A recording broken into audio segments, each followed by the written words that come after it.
1. Which principle of adult learning emphasizes the need for learners to connect new knowledge with their existing experiences? A. Readiness to learn.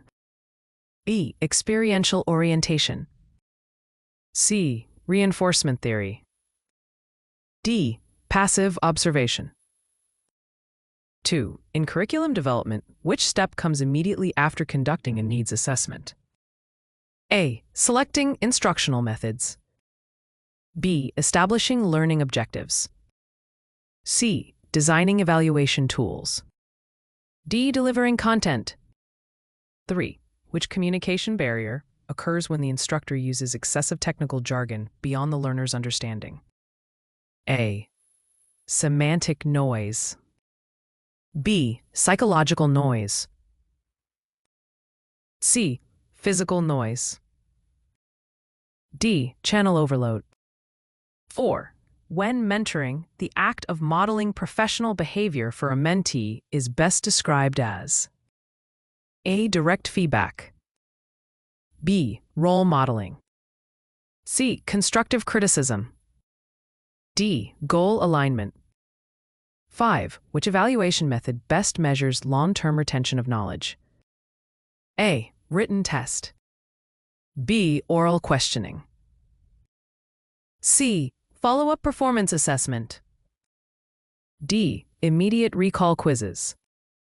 6. Regulatory compliance in instructional settings often requires A. Setting objectives based on learner preference. B. Adhering to accreditation or certification standards.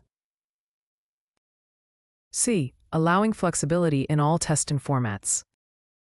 D. Eliminating formal assessments. 7. Which instructional strategy most effectively addresses differences in learning styles among adult learners? A. Single format lecture. B. Multimodal instruction. C. Strict text-based delivery. D. Unguided discussion. 8. In Bloom's taxonomy, analyzing information falls under which category? A. Knowledge. B. Comprehension. C. Analysis.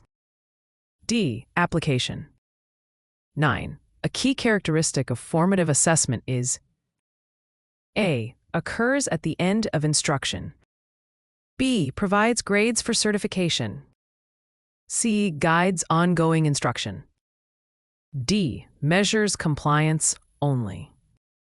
10. An instructor who ensures that training materials meet accessibility standards is demonstrating A. Pedagogical expertise. B. Regulatory compliance. C. Motivational skills. D. Mentorship quality. 11. Which adult learning principle asserts that adults learn best when instruction is problem-centered?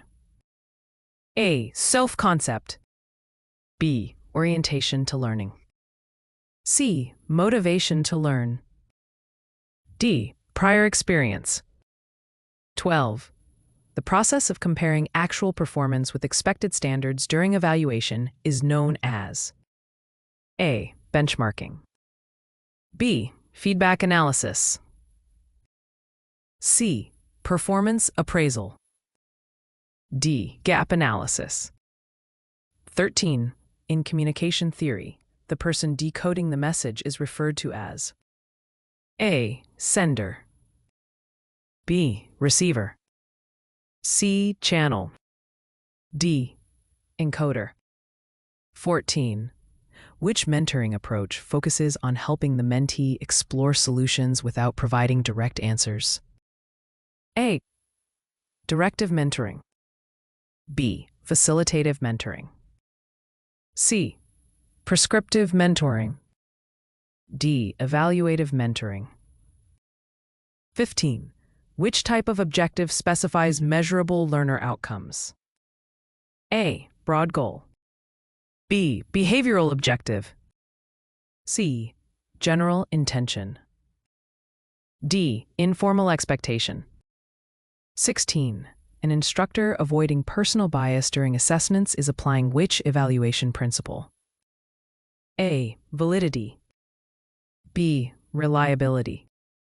C. Objectivity. D. Transparency. 17. Which instructional method is most suitable for developing psychomotor skills? A. Lecture. B. Demonstration and practice. C. Self-paced reading. D. Brainstorming. 18. The principle of reinforcement in adult learning suggests: A. Learners rely only on intrinsic rewards. B. Positive feedback strengthens desired behaviors. C. Punishment is the only effective motivator.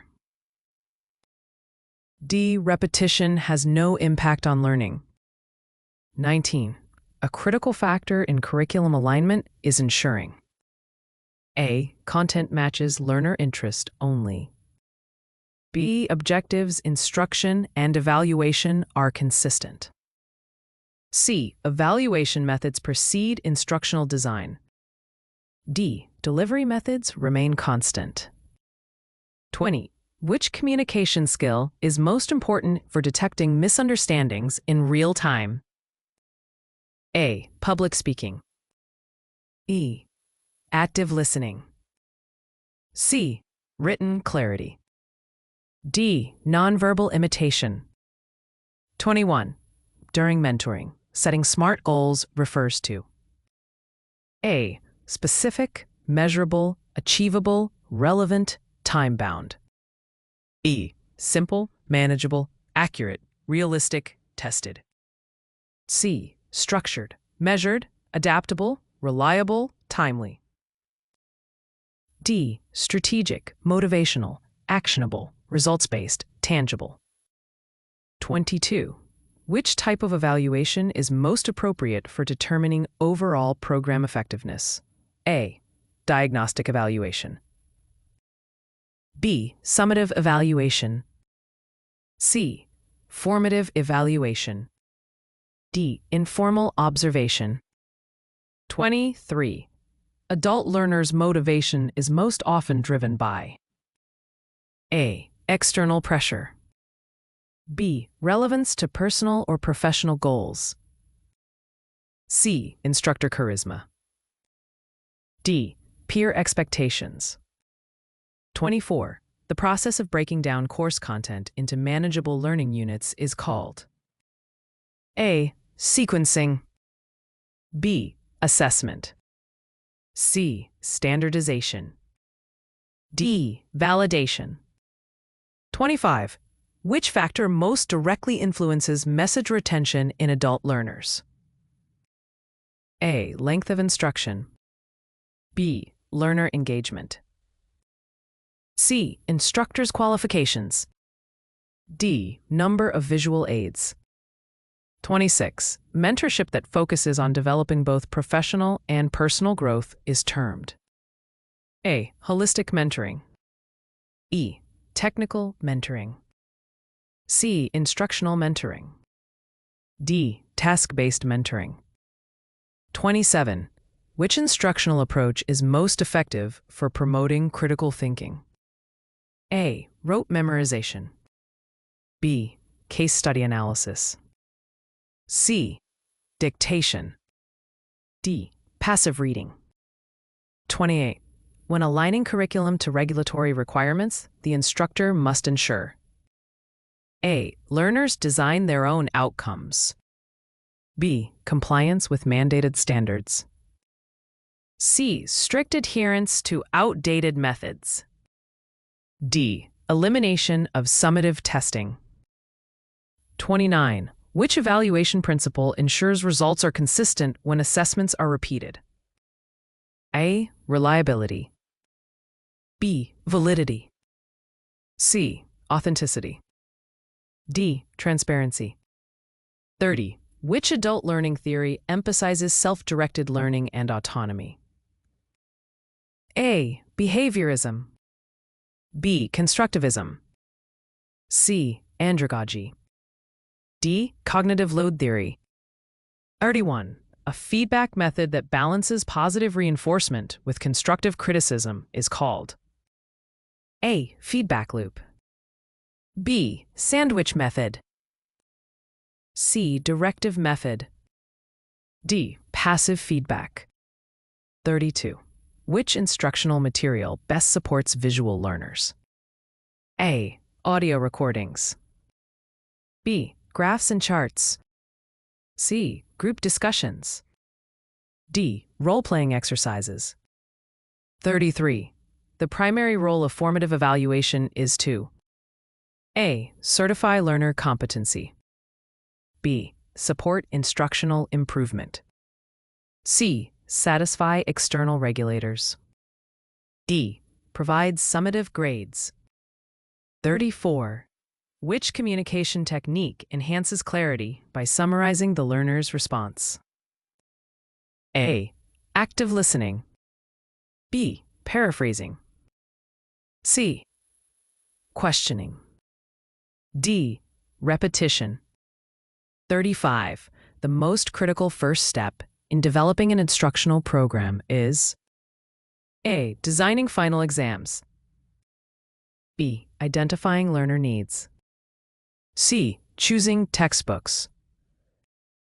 D. Scheduling delivery dates. 36. A mentor helping a mentee reflect on ethical dilemmas is focusing on A. Technical skills. B. Moral development. C. Communication barriers. D. Procedural compliance. 37. The primary purpose of using rubrics in evaluation is to A. Increase grading flexibility.